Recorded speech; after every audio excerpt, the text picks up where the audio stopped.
आमे आपणଙ୍କୁ ଆପଣଙ୍କ ବନ୍ଧୁ କରଜ ନେଇଥିବା ଟଙ୍କା ଫେରି ପାଇବାର ଦୁଇଟି ଉପାୟ କହୁଛୁ। ଏହି ଉପାୟ ଦ୍ୱାରା ଆପଣଙ୍କ ସମ୍ପର୍କକୁ କ୍ଷତି ପହଞ୍ଚାଇବ ନାହିଁ। ଛୋଟ ଖର୍ଚ୍ଚ ପାଇଁ ୟୁପିଆଇ ଆପ୍ର ସ୍ପ୍ଲିଟ୍ ବିଲ୍ କେମିତି ବ୍ୟବହାର କରିବେ ତାହା କହି ରଖୁଛୁ, ଯାହା ନିଜେ ରିମାଇଣ୍ଡର ପଠାଏ। ଅଧିକ ଟଙ୍କା କିମ୍ବା ଅସହଯୋଗୀ ବ୍ୟକ୍ତିମାନଙ୍କ ପାଇଁ ଆଇନଗତ ମାର୍ଗ, ଆଇନଗତ ନୋଟିସ୍, ସିଭିଲ୍ ସୁଟ୍ କିମ୍ବା ଆଇପିସି ଧାରା 420 ଏବଂ 406 ଅନୁଯାୟୀ ଅପରାଧୀ ମାମଲା କେସ୍ ଫାଇଲ୍ କରିବା ପାଇଁ କୁହାଯାଇଛି, ଯେଉଁଥିପାଇଁ ବନ୍ଧୁତା ଏବଂ ଆର୍ଥିକ ଭୟ ସୁରକ୍ଷିତ ରହୁ।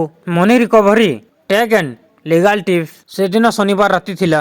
ଅଫିସର ଥକାପଣ ପରେ ଜ୍ଞାନେନ୍ଦ୍ର ଏବଂ ଆଶିଷ ତାଙ୍କ ଅନ୍ୟ ସାଙ୍ଗମାନଙ୍କ ସହିତ ରେଷ୍ଟୁରାଣ୍ଟକୁ ଖାଇବାକୁ ଗଲେ। ହସ ମଜା କାହାଣୀ ସବୁକିଛି ଠିକ୍ ଚାଲିଥିଲା। ବିଲ୍ ଆସିବା ପରେ ଆଶିଷ ସବୁଦିନ ପରି ତାଙ୍କ କାନ୍ଧ ଉପରେ ହାତ ଦେଇ କହିଲେ, ଭାଇ ତୁମେ ଆଜି ଟଙ୍କା ଦିଅ, ମୁଁ କାଲି ତୁମକୁ ପଠାଇବି। ଜ୍ଞାନେନ୍ଦ୍ର ୟୁପିଆଇ ମାଧ୍ୟମରେ ଟଙ୍କା ପଠାଇଲେ। ଭାବିଲେ ଆଶିଷ ପରଦିନ ବିଲ୍ ଦେବେ।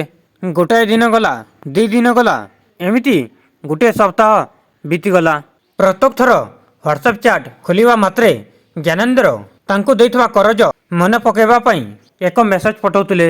ବନ୍ଧୁତା ନଷ୍ଟ ନ ହେବା ପାଇଁ ଆଶିଷ ମେସେଜ ଡିଲିଟ୍ କରିଦେଉଥିଲେ ଏବଂ ଭାବୁଥିଲେ ଯେ ସେ ଭୁଲି ଯାଇଛନ୍ତି।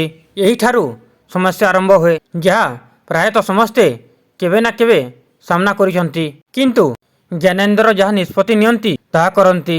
ତେବେ ଆପଣ ଆପଣଙ୍କର ସମ୍ପର୍କକୁ ନଷ୍ଟ କରିବେ ନାହିଁ ଏବଂ ଆପଣଙ୍କର କରଜ ଟଙ୍କା ଫେରସ୍ତ ପାଇବେ। ଯଦି ଆପଣ କେବେ ଜ୍ଞାନେନ୍ଦ୍ରଙ୍କ ପରି ପରିସ୍ଥିତିରେ ପଡ଼ିଛନ୍ତି, ତେବେ ଏହି ପଦ୍ଧତିଗୁଡ଼ିକ ବହୁତ ସହାୟକ ହେବ। ନମ୍ବର 1, ପ୍ରେମ ସହିତ ପୁନରୁଦ୍ଧାର। ୟୁପିଆଇ ଆପ୍ର ସ୍ପ୍ଲିଟ୍ ବିଲ୍ ବୈଶିଷ୍ଟ୍ୟ। ଯଦି ଏହା ଖାଦ୍ୟ ବିଲ୍ କିମ୍ବା ଛୋଟ ଖର୍ଚ୍ଚ, ତେବେ ଆପଣଙ୍କୁ ଟଙ୍କା ଫେରସ୍ତ ପାଇଁ ବ୍ୟକ୍ତିଗତ ଭାବରେ ଫୋନ୍ କରିବାକୁ ପଡ଼ିବ ନାହିଁ। ଗୁଗୁଲ ପେ, ପେଟିଏମ୍ ଏବଂ ଫୋନ୍ପେ ସ୍ପ୍ଲିଟ୍ ବିଲ୍ ନାମକ ଏକ ଫିଚର ପ୍ରଦାନ କରନ୍ତି। ଏହା କିପରି କାମ କରେ? ଆପଣ ପେମେଣ୍ଟ କରିସାରିବା ପରେ ସ୍ପ୍ଲିଟ୍ ଏକ୍ସପେନ୍ସ କିମ୍ବା ସ୍ପ୍ଲିଟ୍ ବିଲ୍ ଅପସନ୍ ସମାନ ସ୍କ୍ରିନରେ ଦେଖାଯିବ। ଆପଣଙ୍କର ସାଙ୍ଗମାନଙ୍କୁ ଚୟନ କରନ୍ତୁ। ଏହି ଆପ୍ ନିଜ ଭାବରେ ସମାନ ଟଙ୍କା ବାଣ୍ଟି ଦେବ ଏବଂ ତାଙ୍କୁ ନୋଟିଫିକେସନ ପଠାଇବ। ସବୁଠାରୁ ବଡ଼ ସୁବିଧା କ'ଣ? ପଇସା ମାଗିବା ଆପଣଙ୍କ କାମ ନୁହେଁ।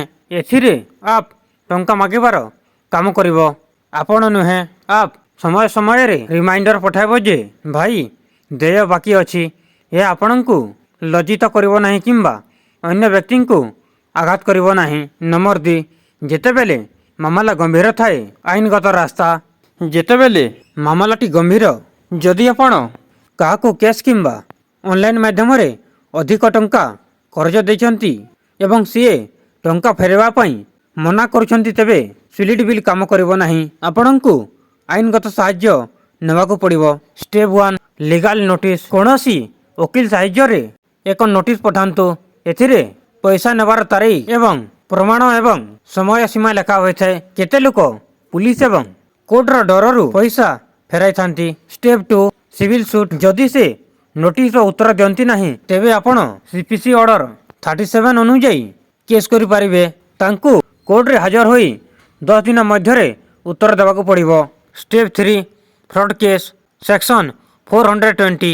ଯଦି ବ୍ୟକ୍ତି ଜାଣିଶୁଣି ଆପଣଙ୍କୁ ଠକିଛନ୍ତି, ଆପଣ ଆଇପିସି ଧାରା 420 ଏବଂ ଧାରା 406 ଅନୁଯାୟୀ କ୍ରିମିନାଲ କେସ୍ ଦାୟର କରିପାରିବେ। ଏଥିରେ ଜେଲ୍ ଦଣ୍ଡ ମଧ୍ୟ ହୋଇପାରେ।